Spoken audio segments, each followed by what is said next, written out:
Hi, good morning. So today we have Richa Bhatia. Now, Richa is an accomplished chartered accountant, an MBA from IIM Ahmedabad, and she is here to explain the whole journey of management consulting because that's one thing that today youngsters really aspire for, the MBBs of the world.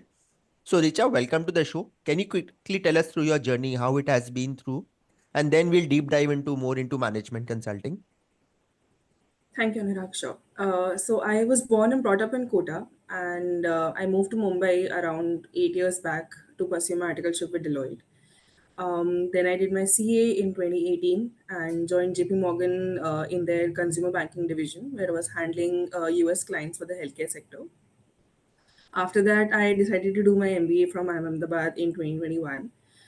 Spent my 2 years over there, interned with Bain and Company as a management consultant, and then decided to join them back once my MBA was completed in 2023. Your MBA just got completed last year. You joined in October, right? Yeah. And so it's been like 6 months into management consulting. Yes. Yeah. So tell me one thing.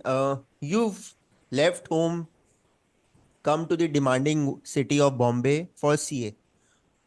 What were the skills that CA gave you? And then when you were in JP Morgan, that itself is a storied name. What were the skills that were missing that prompted you to write CAT and take the plunge into an MBA? Sure. I'll start with the first part of it. So, what CA gave me majorly was one, technical skills. So, obviously, the course load is very heavy towards finance, accounting. So, I was able to learn how to manage all of those aspects in a business. And secondly, I think the major skill what CA gave us was multitasking, because the classes used to start by 7 a.m. in the morning. So, I used to leave home by 6:30, wake up, go to the classes, then 10 a.m. used to leave from classes, go for articleship. There you are exposed to the corporate life when you're just like 19, 20 years old.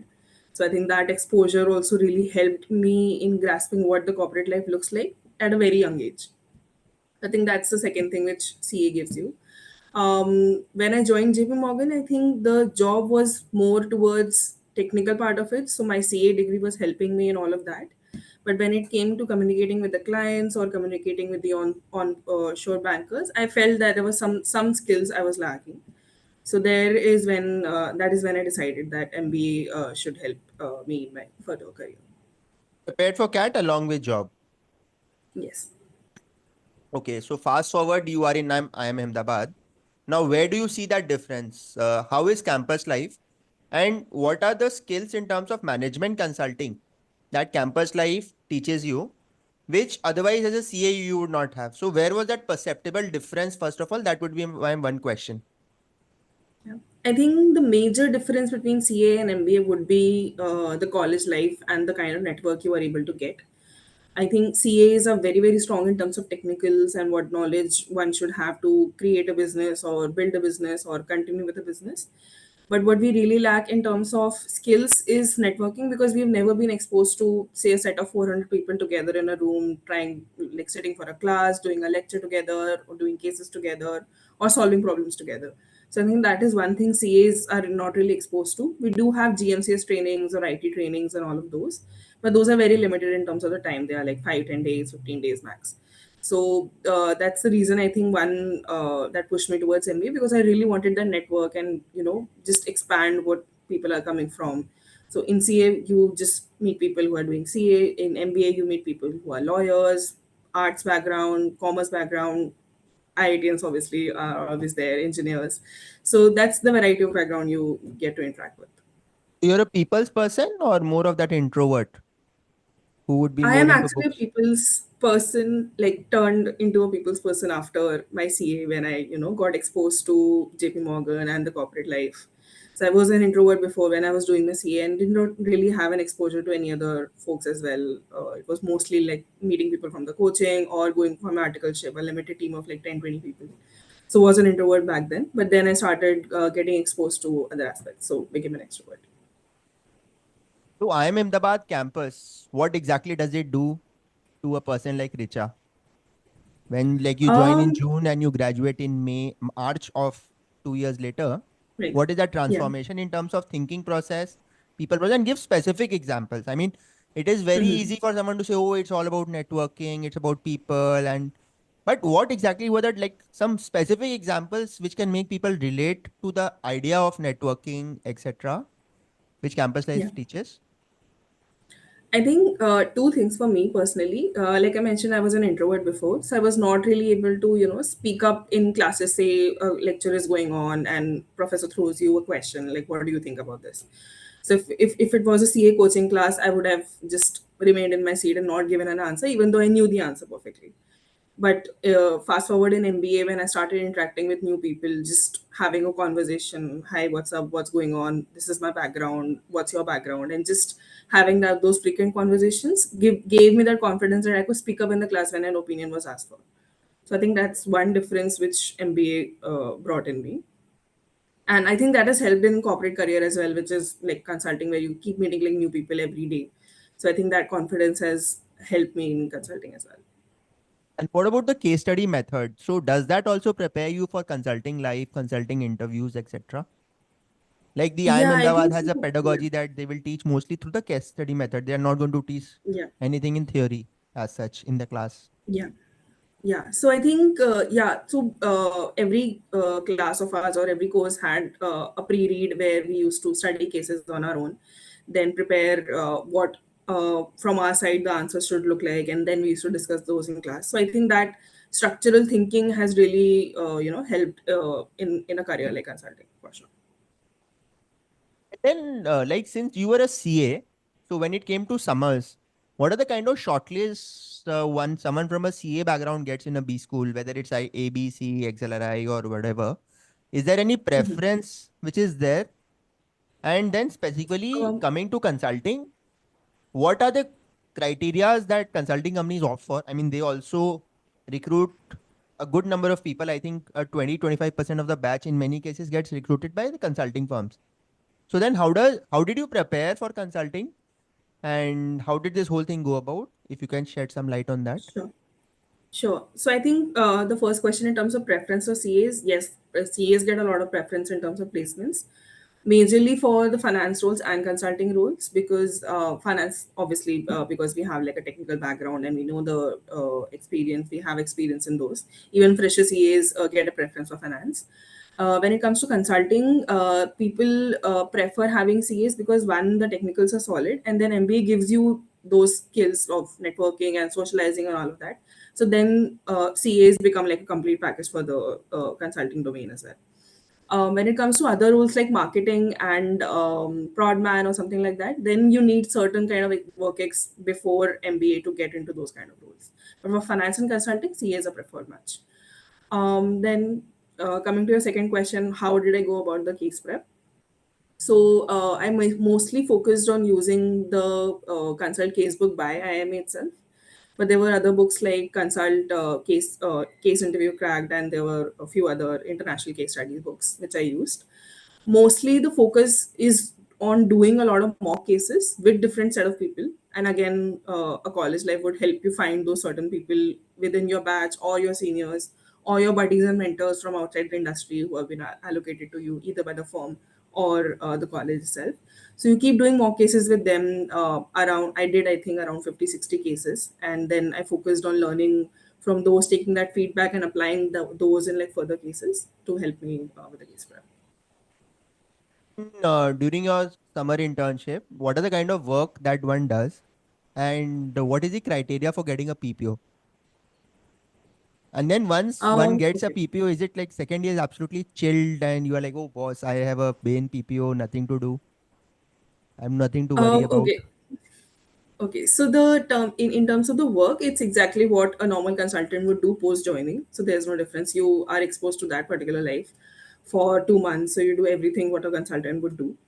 In terms of what to do to get a good PPO is obviously perform well, and make sure that you are one, focusing on how to do the job, and secondly also figuring out if this is something you want to really do in the long term, and if you want to come back to that particular firm once you're done with your finals. So internship is, I think, from both sides, also from the candidate to check if the company is good for them, and for also for the company to check if the candidate is good for them. So I think we should always keep that in mind. Students always take that pressure that we should just go and secure the PPO and make sure that we are getting this job. But you also need to figure out if this company is also the right fit for you. What's the And life yeah, after coming to your BPO? second. Yeah, so I think so. Depends on your personal preferences, and also the college rules around like PPO and what all you can do after that, and whether you can go for another company or not. So that differs like college wise. In IIMA, you can if you have a PPO, you can dream in certain companies, and there are certain rules around that. But in general, if you have a PPO and if you want to go with the company, then the second year becomes really chill. Okay.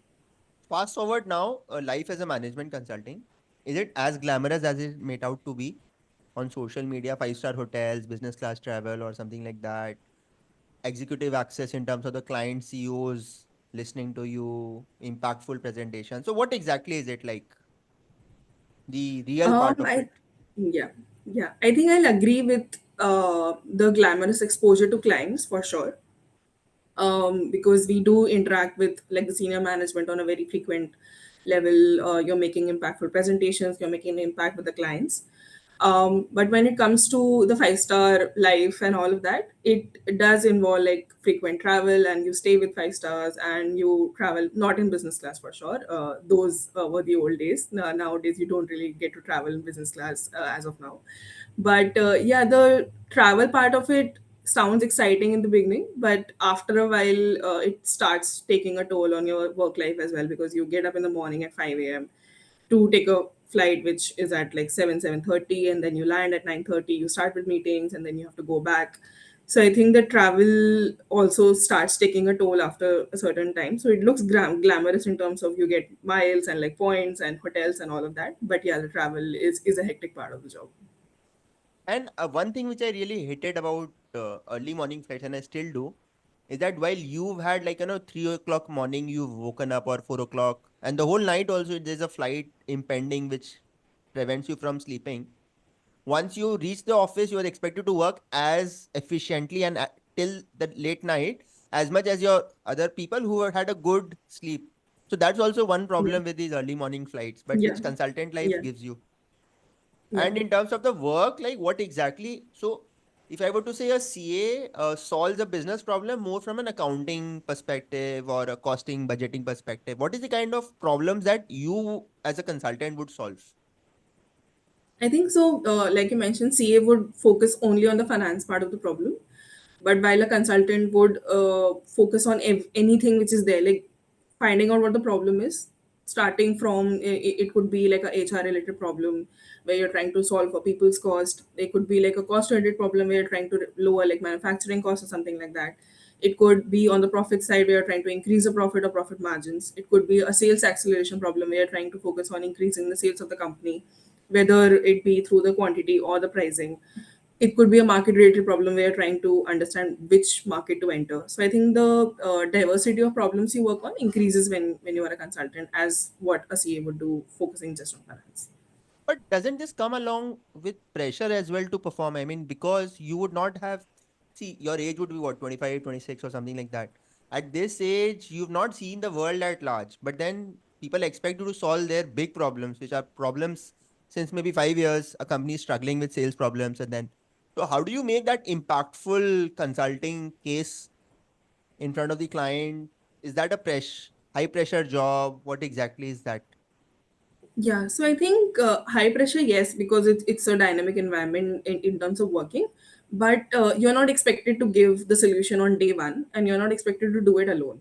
So there is a team involved. There are people who have been experienced in the industry, who have been doing this for like 15, 20 years. Then there are managers who've seen this for like 10 years and led a team as well. Then there are junior level people. So the problem is broken down into different modules, and then you start working on a certain module. You get to a certain answer, then you combine the answers from all different modules, and then you get to the combined answer and how the final answer should look like for the client. So it's not really you problem like solving the problem just in one go in one day or something like that. It takes like months to come to that solution with a team effort. So it's not really that ownership is not only on you to solve the problem. So it's high pressure in terms of the dynamic work environment, but it's not just on you to solve the problem. Plus, I think what I've spoken to management consultants at large also is the fact that you've got access to that global network of the consulting firm. So maybe there's a Yeah. problem here in India which has already been solved in Brazil by some other Yes. company where let's say a Bain would have consulted. So you get access to Yeah. that knowledge repository as well, and maybe you can consult Yes. that consultant also. Is that something which Yeah. is there? Yeah. Yeah, that's a part of the network we get to build as consultant as well. So you get to interact with industry expert as well, who are not really a part of the firm but who have done this before. You get to reach out to them if they have seen this problem before, and how do they think the market is supposed to grow and all of that. So that is also one access we get. And what is the career trajectory within management consulting? If you were to grow, if for example things don't work out, if you were to move to industry, does industry accept management consultants, or what exactly would be the typical options? So that would be, I think, my last question for you before Sure. we have some uh, customary closing talks. Yeah. Yeah.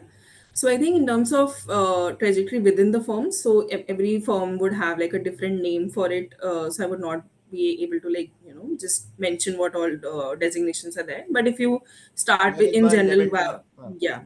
So you join as level one when you're done with MBA. It takes you 2 years to become like a consultant or a senior associate or whatever the other firms call it. So it takes you 2 years to go to that trajectory, and then you are on a manager track. You take around like 5-6 years to be manager, and then you become an associate partner, and then from there you become a partner. So Partner around like बनने में 12 to कितना दिन 14, लगेगा? around 12 to 14 years is what I would say. But my knowledge is limited. I have not really focused on the longer But term I mean, by the age trajectory of of becoming a 40, manager. one would have Yeah. become a partner in a McKinsey, Bain, Yes. BCG. Yeah. Yeah. Easily. Yeah. And what if And in management terms, consulting yeah. doesn't suit you? Then what are the kind of avenues that open? Yeah, so I think one great thing about consulting is it opens you to a lot of different options. One, obviously, being the kind of work you were doing while you were with the consulting firm, you can continue doing that from the client side as well. So you go and join the client. Then the second option is you go into roles like PE or VCs, which mostly a lot of CAs or fin background people take after doing consulting. So you go into a PE or a VC. Then you have industry roles like strategy teams. You go to head the strategy team at a FMCG company or an MNC or something like that. Some people drop everything to start their own startup because they've seen the businesses grow and how to do all of that. So startup is also another route. And obviously there are other exits like Prodman, and also is something you can do if you are like from a tech background. So, Richa, I think it's been a fairly well-rounded discussion around management consulting. What would be your final words of advice to someone who would be watching this podcast, maybe a youngster at the age of 18, who is trying to plan career? So, in terms of career planning, executing that, and also maybe coping with failures, how would you envisage someone doing this correctly so that they become maybe as successful as you are? I mean, it's too early to say how successful you are, but at least the Yeah. pointers are in the right direction. Okay. I think at the age of 18, I was like just doing my CA. So I'll speak from that perspective. I'm just someone who's in their undergrad looking forward for a consulting career, either through undergrad or doing an MBA and going through that route. So I think my major advice would be that consulting obviously has its pros in terms of like networking, social skills, the kind of problems you solve, but also is challenging in terms of the travel involved and the dynamic work environment and the high pressure job we just talked about. So my first and I think the main advice would be that just focus on if this is the right thing for you, instead of seeing that like 200 people from MBA are going towards consulting, so I should also pursue that. So I think identifying if this is the right kind of job for Ah, you that's very is the important. first thing. I think that peer pressure is something which takes a toll on you when you are from like a college, either an undergrad as well or in MBA as well. So I think my main advice would be just avoid peer pressure and figure out if this is something you really want to do.